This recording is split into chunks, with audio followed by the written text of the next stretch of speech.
Hi hello friends, welcome back to our channel Ashu Reddy kitchen and blogs. ఈరోజు మన ఛానల్లో చాలా సింపుల్గా ఎప్పుడు ఒకేలాగా కాకుండా ఉప్మా, ఇలా రాగి ఉప్మా చేసుకోండి. చాలా బాగుంటుంది అండ్ హెల్దీ రెసిపీ అనమాట. ప్రాసెస్ అయితే చూపిస్తాను, చూసేయండి. ఫస్ట్ అయితే గ్యాస్ మీద ఒక బౌల్ పెట్టుకొని ఇందులో అయితే 1 కప్పు వరకు అయితే రవ్వ తీసుకుంటున్నాను. ఈ కప్పు వరకు రవ్వ అయితే కొంచెం ఫ్రై చేసుకోవాలన్నమాట. 1 కప్పు రవ్వకి 1 కప్పు రాగి పిండి యాడ్ చేస్తున్నాను. అలా రాగి పిండి కూడా యాడ్ చేసి ఇదంతా కూడా పచ్చివాసన పోయేంత వరకు అయితే మంచిగా ఫ్రై చేసుకోవాలి. మనకు రాగి అనేది ఫ్రై అయితే మంచి స్మెల్ అనేది రాకుండా ఉంటుందన్నమాట. పచ్చివాసన పోయేంత వరకు ఫ్రై చేసుకొని ఇదైతే ఒక బౌల్లో వేసుకోవాలి. అదే కడాయిలో ఆయిల్ వేసుకొని అందులో కొంచెం జీలకర్ర, అలాగే పల్లీలు, అలాగే మినపప్పు వేసుకున్నాను. మీరు కావాలంటే శనగపప్పు కూడా వేసుకోవచ్చు.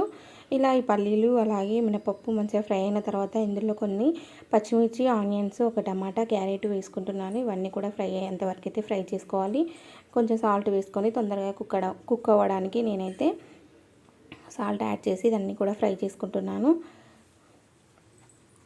ఇవన్నీ మంచిగా ఫ్రై అయిన తర్వాత పైనుంచి మీరు, నా దగ్గర కరివేపాకు లేదన్నమాట, కరివేపాకు, కొత్తిమీర కూడా వేసుకొని ఇవన్నీ మంచిగా ఫ్రై చేసుకొని మీరు వాటర్ అయితే ఎన్ని కావాలో అన్ని వేసుకోండి. ఇందులో వాటర్ యాడ్ చేసుకొని సాల్ట్ వేసుకోండి, టేస్ట్కి తగినంత.